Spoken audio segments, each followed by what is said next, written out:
Merci infiniment. Alors, je propose d'ouvrir le débat à vous tous. Alors, quelqu'un se balade, ah ben c'est Eric, qui est le détenteur du droit de parole technique.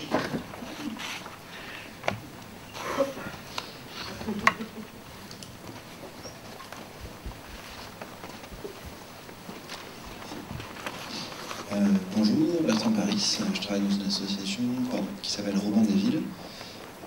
J'avais une question plus particulière, en fait, qui s'adresse un petit peu à tout le monde et qui fait un peu une sorte de conclusion sur tout ce qui s'est dit, je pense. C'est est-ce que vous pensez qu'on est un peu coincé entre un modèle où on aurait un fonctionnement qui serait basé sur les communautés, ou les conseils de paroisse ou autres, mais qui fonctionnerait de manière locale et qui a des bonnes choses, effectivement. On l'a vu, Mike Rakow présenter là, le cas en Angleterre avec un fonctionnement qui est assez intéressant, sur moins planifié, à plein d'échelles, mais par contre amener un petit peu des systèmes locaux basés sur le volontarisme des habitants. Après, il y a des dérives potentielles de privatisation, mais qui est quand même un modèle intéressant.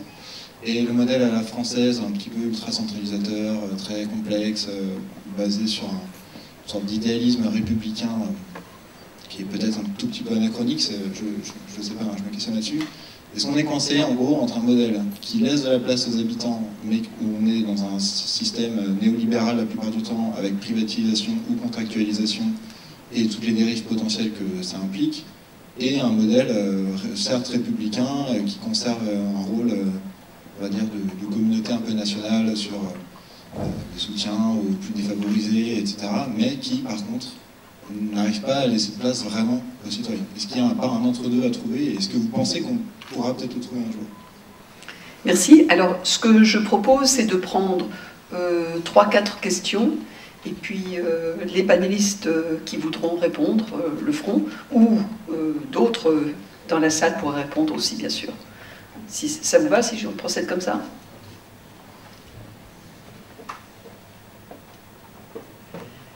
Mais s'il n'y a pas d'autres questions, on ira avec la vôtre pour l'instant. Ça va réveiller les autres. D'accord? Ah non, voilà, ici, devant.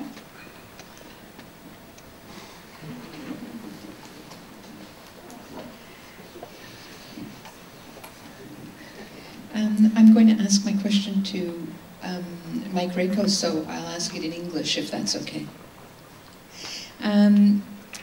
You placed a lot of emphasis on the role of privatization in negating the actual realization of any kind of new localism in Great Britain.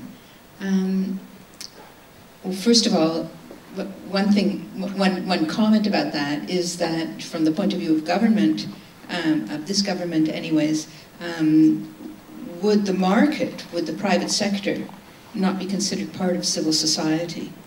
And is it then, from certain perspectives, part of the same kind of movement of divestment towards civil society?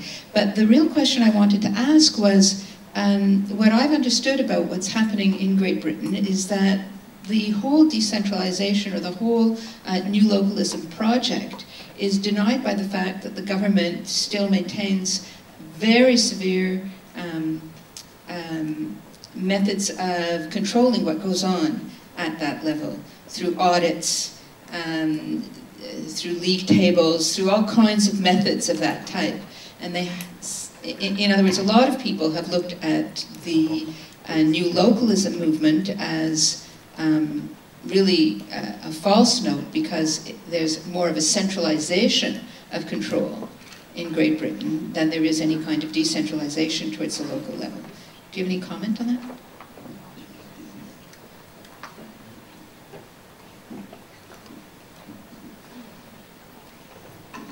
Merci. Bonjour, Gwenaëlle Calves, Université de Cergy-Pontoise.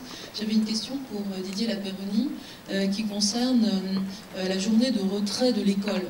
Vous avez évoqué le rapport à l'école, il y a eu un écho d'ailleurs dans le propos de Madame Boudreau, mais enfin un écho un peu déformé. Vous avez indiqué que le rapport à l'école avait été surplombé par une intimidation qu'exerçait l'institution sur un certain nombre de parents de milieux populaires. Donc il y avait cet effet d'intimidation sur lequel vous avez pas mal insisté. Je voulais savoir si cette hypothèse de l'intimidation vous semblait pouvoir rendre compte, s'articuler, être compatible avec ce mouvement qui semble avoir été très fort dans beaucoup de quartiers populaires, dit de retrait, journée de retrait de l'école une fois par mois, à l'appel de divers mouvements sociaux.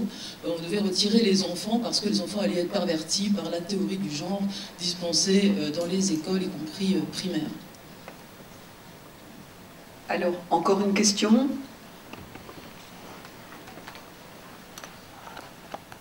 Bon, sinon on va peut-être aller avec une première série de réponses, et puis pendant ce temps-là, vous aurez le temps de penser aux questions suivantes. Alors, Frédéric? À la question, est-ce qu'on est coincé entre un modèle républicain et un modèle communautaire, pour dire vite? Oui. Mais qui est coincé? C'est-à-dire, c'est les producteurs de représentation, les intellectuels, les élites? Parce que sur le terrain, probablement que c'est beaucoup moins tranché. Donc, pour s'en sortir, aller voir le terrain. Qu'est-ce qui se passe? Et je pense que le travail empirique et tout ce qu'on a entendu, l'exemple de Bobigny, nous montre que les pré-représentations construisent des oppositions qui sont non seulement stériles, mais qui sont pernicieuses par rapport à ce débat-là. Est-ce que vous voulez répondre? Allez-y, allez-y, allez-y. Le micro, Eric. J'espère que c'est pas gênant pour le... Ah, d'accord.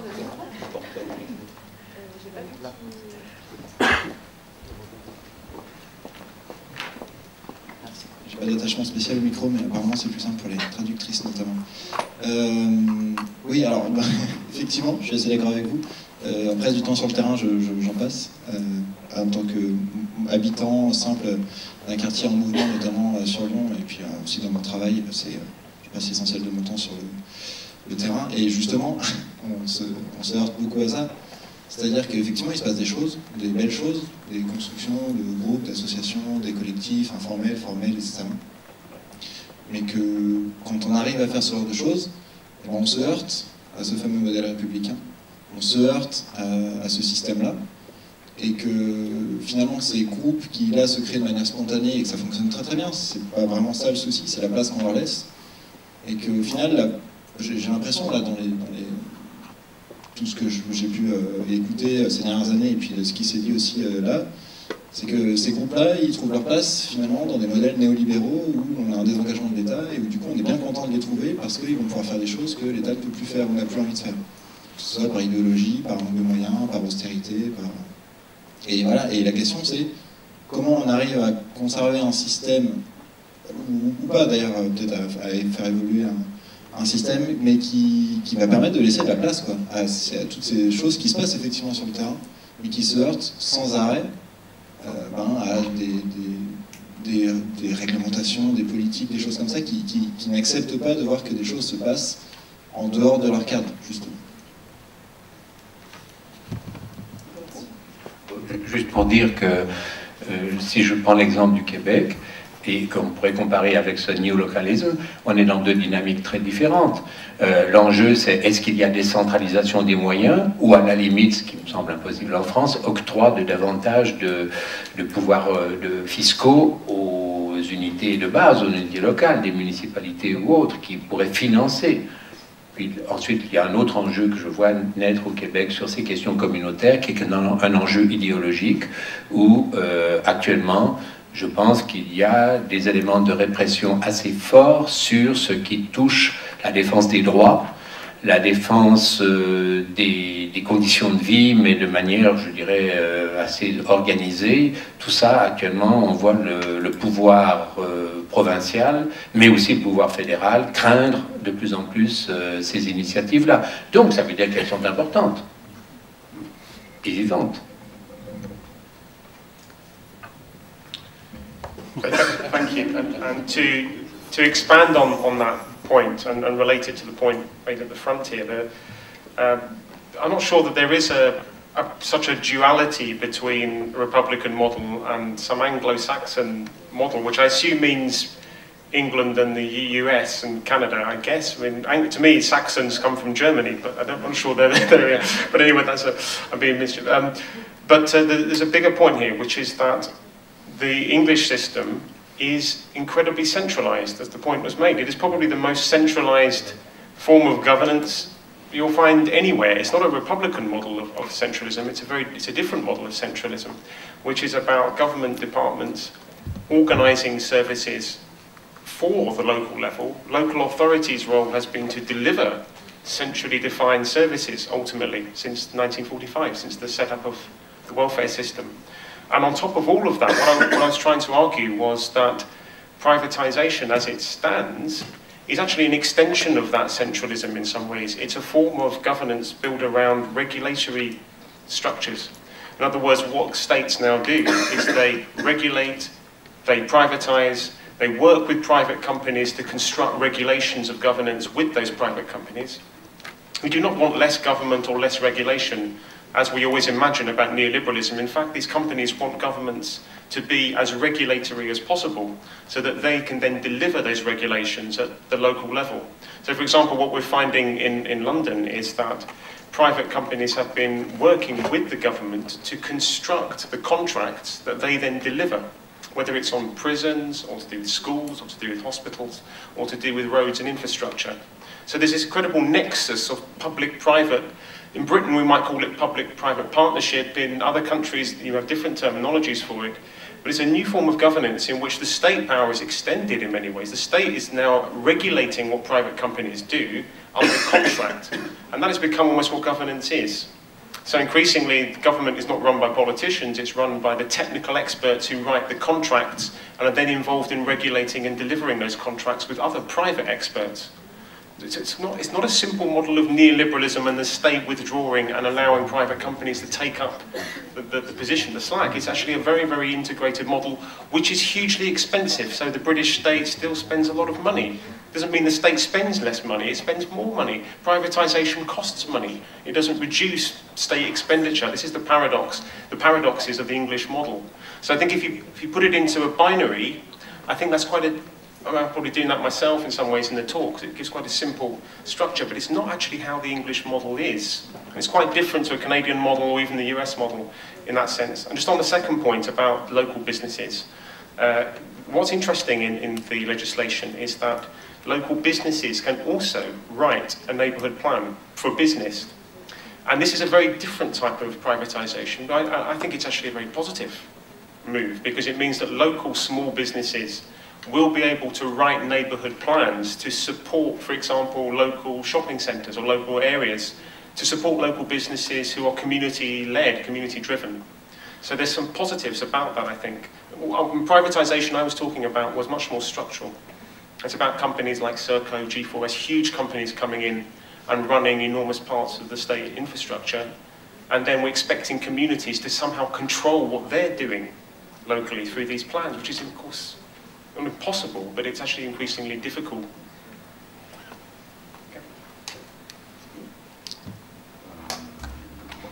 Je voulais juste dire qu'il me semble que la particularité française n'est pas la centralisation, c'est la méfiance des autorités publiques vis-à-vis des acteurs sociaux. C'est ça historiquement, et le rejet des acteurs sociaux, c'est ça historiquement, disons, la particularité du modèle politique, si on peut parler de modèle politique. Et ça a été vrai avec les syndicats ouvriers. Je vous rappelle que la section syndicale d'entreprise n'a jamais été reconnue qu'en 1968. Donc c'est une vieille tradition qui fait que il y a une méfiance permanente et un rejet permanent de tous les acteurs sociaux et a fortiori des acteurs communautaires.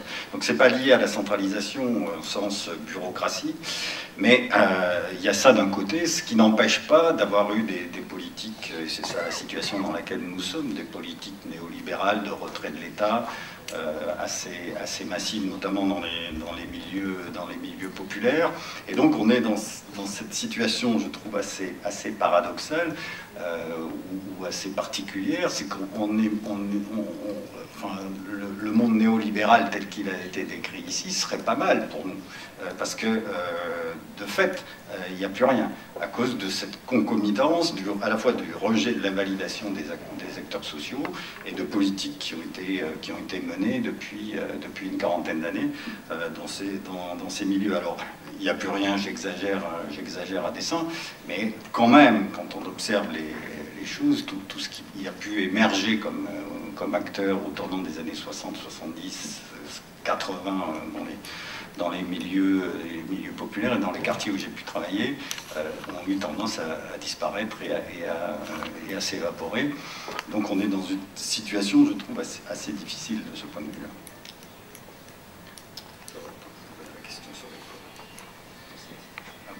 D'accord. Bah, je voudrais répondre à la question sur l'école, parce que je trouve que c'est une question intéressante du point de vue de ces réflexions sur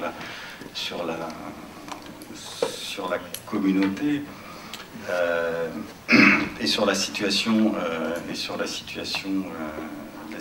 française. Pour ceux qui ignorent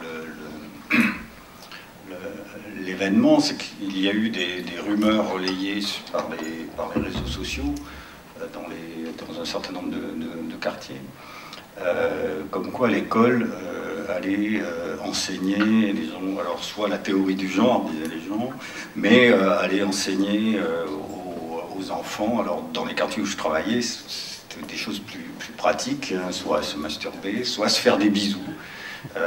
Des choses comme ça, mais surtout le fait qu'on pouvait choisir d'être un homme ou d'être une femme, ou qu'on pouvait choisir ses orientations sexuelles, et évidemment que l'homosexualité était une orientation qu'on pouvait choisir. Alors il y a eu toutes ces rumeurs qui a abouti à une espèce de mouvement qui est un mouvement alors assez diversement suivi selon les lieux, mais qui a, dans certains quartiers parisiens notamment, eu un impact assez significatif de retrait de l'école. C'est-à-dire les enfants n'ont pas envoyé,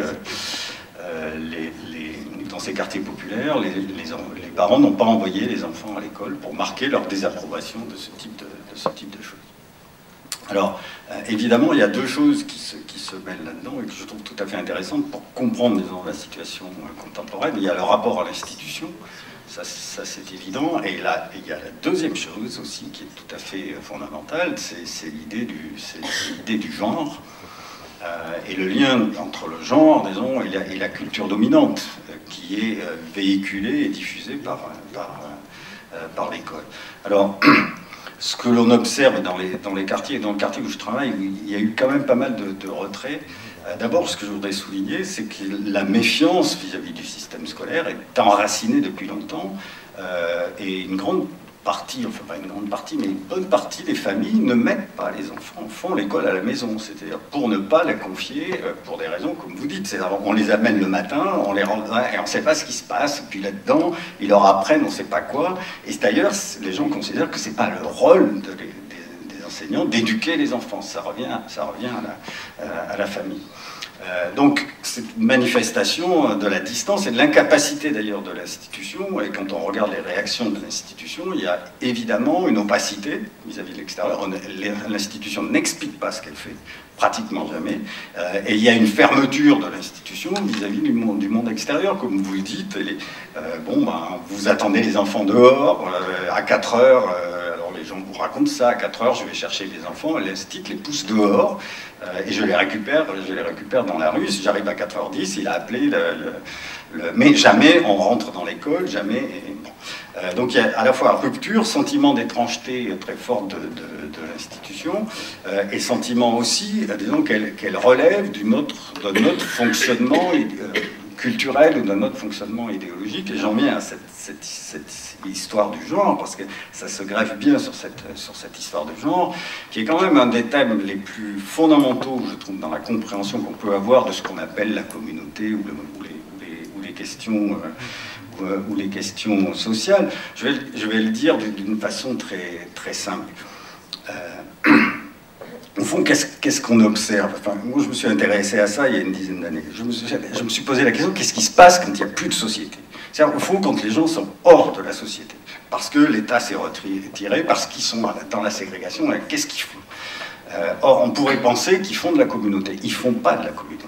ils font quelque chose qui est différent. Ils font une forme d'organisation sociale, que moi j'ai appelé, d'un mauvais terme, je le concède bien, le ghetto, que eux appelaient d'ailleurs dans les quartiers où je travaillais la communauté à l'envers, ou quelque chose comme ça. Mais au fond, et ça repose sur le fait qu'ils se replient très fortement sur des formes d'identification très traditionnelles. Au fond, la famille, et la famille devient beaucoup plus que la communauté, devient la référence, et à l'intérieur de la famille, les identifications de genre deviennent, disons, se cristallisent de façon très forte. Et donc, vous avez ce phénomène de cristallisation et d'identification et de crispation sur des identités de genre, et notamment des identités masculines et féminines qui se marquent de plus en plus, avec des tensions, avec des difficultés, mais c'est pas propre, disons, à cette situation, qui fait que, évidemment, le monde scolaire et le monde dominant et le monde, je dirais, des catégories moyennes, il est de plus en plus perçu comme un monde où, justement, c'est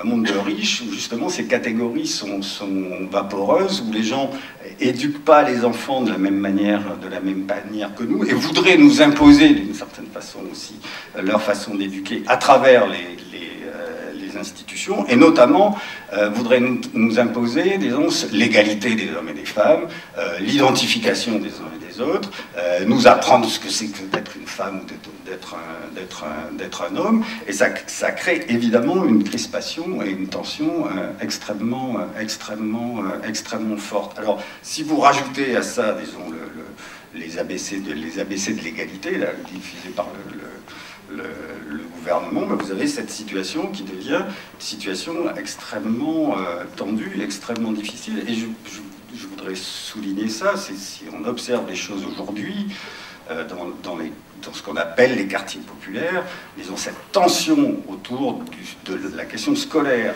et cette tension autour de la question des genres. Les deux sont liés, si j'ai été clair, est une tension extrême. Vous réunissez 15 personnes, vous leur faites parler de ça, c'est explosif. C'est-à-dire que vous avez une empoignade générale et vous voyez bien que ça touche très profondément les gens. Ce que je veux dire, pour ramener ça au débat, c'est évidemment lié à ce que nous venons de raconter, c'est-à-dire au fond, cette espèce de retrait de l'État, de 40 ans de politique qui ont détruit les communautés ou ce qui pouvait exister de communautés, et la question qu'on doit se poser, c'est pas de savoir comment on va réintégrer ces gens, c'est comment on fait basculer ce que moi j'appelle le ghetto, on le transforme en acteur, où on recrée, disons, quelque chose qui soit positif du point de vue de la reconstruction politique.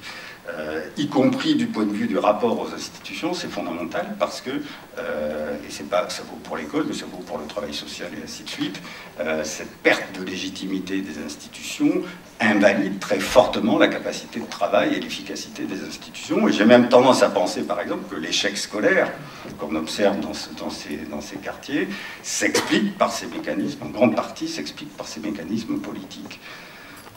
Voilà ce que je voulais dire.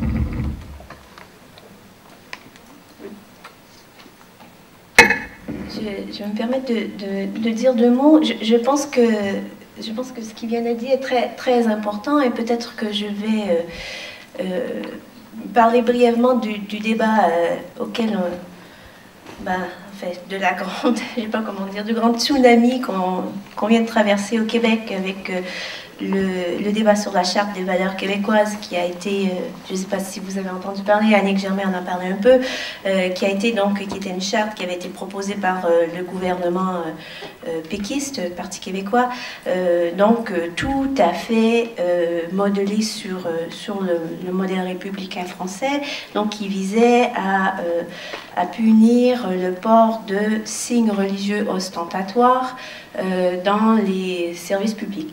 Et le débat avait été très douloureux et très centré, crispé sur la question du genre, justement. Et ce qui me semble important de noter ici, c'est qu'effectivement, quand on pense à cette question de la peur du communautarisme et ce que ça peut apporter dans le cas du débat québécois, donc quelle menace ça peut amener sur le combat des femmes québécoises pour l'égalité dans la sphère publique. Je pense que ce qui est trop souvent oublié, et quand on pense en termes de communauté, il faut toujours le mettre de l'avant, c'est la question de l'intersectionnalité. C'est-à-dire que le débat est trop crispé sur la question du genre, et c'est-à-dire, Marie-Hélène Baquet l'a bien mentionné ce matin, on parle de rapports de domination qui sont multiples. Quel rapport de domination doit dominer, entre guillemets? Est-ce que ça doit être le rapport de genre? Est-ce que ça doit être le rapport ethnoculturel? Est-ce que ça doit être le rapport de classe, etc. De séparer ces rapports de domination, ça peut mener à justement une polarisation du débat. Être une femme d'origine immigrante, c'est pas la même chose que d'être une femme qui est née ici, qui fait partie d'un groupe dominant, etc. Donc dans le cas du Québec, on a trop souvent oublié ces rapports d'intersectionnalité, et ça me paraît absolument fondamental de toujours garder ça en tête quand on parle en termes, quand on veut parler de construire des communautés, ou de construire du lien social, ou de fabriquer des acteurs politiques.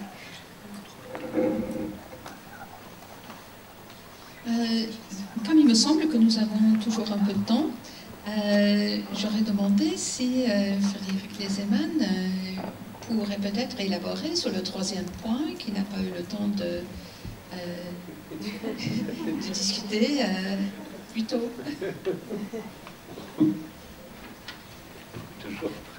Alors, je lui accorde la parole, même si, au fond, ça revient à le récompenser pour avoir été délinquant. Oh là là. Je vais commencer par ajouter à l'intervention de Juliane sur cette question de la charte des valeurs, parce que c'est important au plan d'une certaine compréhension de ce qu'est une communauté. Le Parti québécois, donc un parti nationaliste, qui cherchait et qui pensait, grâce à la stratégie du débat sur la charte des valeurs, accroître sa clientèle, a tout perdu. Il s'est fait éjecter du pouvoir. Intéressant, enfin pour moi par rapport à notre discussion. Bon. Non, le point sur lequel je voulais, disons, c'est le troisième point, intervenir, c'est que Annick l'a mentionné tout à l'heure, j'ai eu l'occasion de diriger, de reprendre la direction d'une revue, mais je veux vous expliquer un petit peu le contexte parce que je crois aussi que c'est un élément intéressant. Une revue qui s'appelait International Review of Community Development, qui très curieusement, mais pour toutes sortes de raisons, a été financée par la fondation Olivetti en Italie. Alors, pour voir le jeu géopolitique de la création d'une revue, parce que les revues sont des instruments politiques, hein, même les grandes revues académiques, etc., c'est du politique. Alors, cette revue avait été financée dans les années 50 par la fondation Olivetti, parce que dans les années 50, les agences américaines de reconstruction de l'Europe étaient très actives en Italie. Et donc, il y avait déjà là, ce qu'on appelle USAID, donc l'aide au développement, qui avait soutenu les initiatives de développement communautaire dans des petits villages du centre de l'Italie et en Sicile contre l'emprise de la mafia. Ensuite, la fondation Olivetti, qui était dirigé par un grand humaniste, Adriano Olivetti, qui s'intéressait à l'art, à l'architecture, qui a créé des revues, qui a créé les principales revues de design italien, etc., s'était aussi intéressé au développement des communautés. Sviluppo della comunità. Et il le faisait dans sa zone d'influence Turin, où il y avait les grandes fabriques à Ivrea de machines à écrire, et il donnait pendant l'hiver du travail de petite mécanique aux paysans des vallées du Val d'Oste, de l'arrière-Piémont, etc., italiens. Et il appelait ça du développement des communautés. Alors, cette revue-là, on voit un peu l'ancrage, ensuite a été dirigée par un sociologue d'origine suisse, mais qui vivait à Paris, qui s'appelait Albert Meister. Ceux qui travaillent dans le communautaire connaissent le nom. Il travaillait avec Touraine. Et pour toutes sortes de raisons, bref, Meister m'a proposé, parce que, en fait, Olivetti cessait le financement, le soutien financier, de le prendre au Québec. En arrivant au Québec, et on est toujours au cœur de cette discussion-là, étant donné qu'au Québec, surtout dans les années 70, l'identité francophone était absolument centrale. On ne pouvait pas créer une revue qui ne soit pas d'abord francophone. Parce qu'on disait, si on la fait même bilingue, français-anglais, elle va être bouffée par les Anglais tout de suite. On recevra bien plus, 10 fois plus, 20 fois plus d'articles en anglais que des articles en français. Donc, on a décidé que c'était une revue francophone. Et on l'a traduit, on l'a appelé Revue internationale d'action communautaire. Mais, c'est un produit de marché. Donc, il faut un marché. Et où est le marché? En France. Donc, on a fait une revue de la francophonie, c'est-à-dire la francophonie européenne. France, Belgique, Suisse. Aucun problème avec le titre entre les Québécois, les Suisses et les Belges. Revue internationale d'action communautaire, ça marchait tout seul. Impossible avec les Français. Impossible. Et ça a donné lieu non seulement à des débats, mais ça nous a forcé à changer le titre et c'est devenu lien social et politique. Hein. Parce que la notion de communautaire était un repoussoir marchand. Hein. Alors, c'est pour ça qu'aujourd'hui, je ne sais pas si vous la connaissez, ça s'appelle, cette revue s'appelle aujourd'hui Lien social et politique, et elle essaye de traiter de manière assez ouverte et moins spécifique que la question communautaire, mais elle essaye d'aborder ces questions, et dans les articles particulièrement intéressants qu'on reçoit de France, on ne parle à peu près jamais de communautaire. Donc on voit bien le clivage, vous voyez bien l'idéologie. Pour ça j'ai rappelé que c'était au départ un financement d'origine américaine dans la relance et la reconstruction de l'Europe, qui ensuite est pris par ce qui est intéressant aussi, c'est que le patron Olivetti, il disait « je suis républicain » au sens italien, de la République italienne, et ce qui veut dire « je ne suis ni catholique ni communiste hein, ». C'est ça qui est identique. Bon. Et juste pour l'anecdote encore, quand j'ai hérité de la revue, les descendants du patron, la première question qu'ils m'ont posée, c'était, bon, attendez, là vous êtes au Québec, donc vous êtes catholique. Je dis non, comment ça? Vous pouvez ne pas être catholique? Je dis oui, je suis originaire de Genève. Vous êtes protestant? Ah, parfait, très bon, excellent, vous pouvez l'apprendre. Voilà. Donc, vous voyez les clivages idéologiques, c'est les représentations, mais évidemment nourris par les jeux institutionnels qui sous-tendent tout ça. Merci. Alors, moi j'aurais peut-être une question, si je ne vois pas de questions dans la salle, une question à Mike Racco. Parce que je vais la poser en français. Bon, mon anglais est vraiment dégueulasse. Bon. Alors, je suis quand même... j'ai l'impression qu'il y a deux discussions comme parallèles. D'un côté, mais peut-être est-ce dû au choix des conférenciers, on parle quand même en filigrane beaucoup des populations d'origine immigrée. Et de l'autre, Mike, vous avez à peu près pas parlé de ces dimensions-là. Bon. Hein, vous avez évoqué très rapidement le fait que le nouveau modèle marche mieux dans les communautés rurales, homogènes, etc. Bon. Est-ce que la diversité, l'hyper ou la super diversité ethnique que connaît la Grande-Bretagne et le Canada aussi, par fait même, a quelque chose à voir avec les changements dont vous nous avez parlé, ou est-ce que c'est des changements parallèles? Enfin, est-ce qu'il y a un rapport ou pas?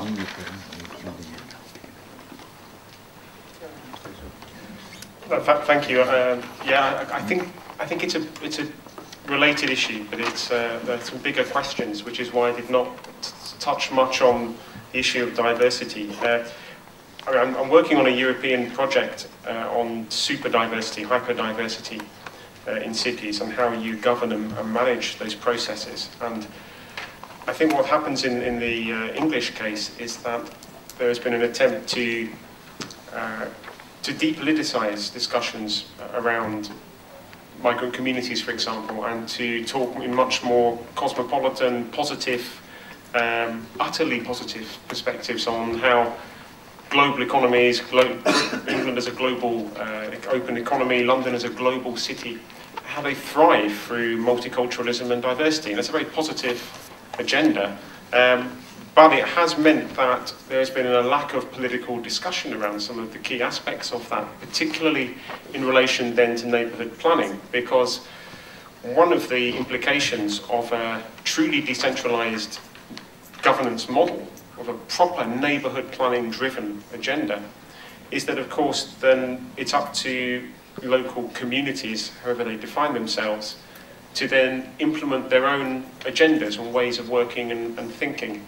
And this, as I did suggest in the talk, is creating some potential tensions within London, because what we are seeing is that there are some community groups who see this as an opportunity, of course then, to expand on what they think planning should be about for their local area. Now that's a very positive message.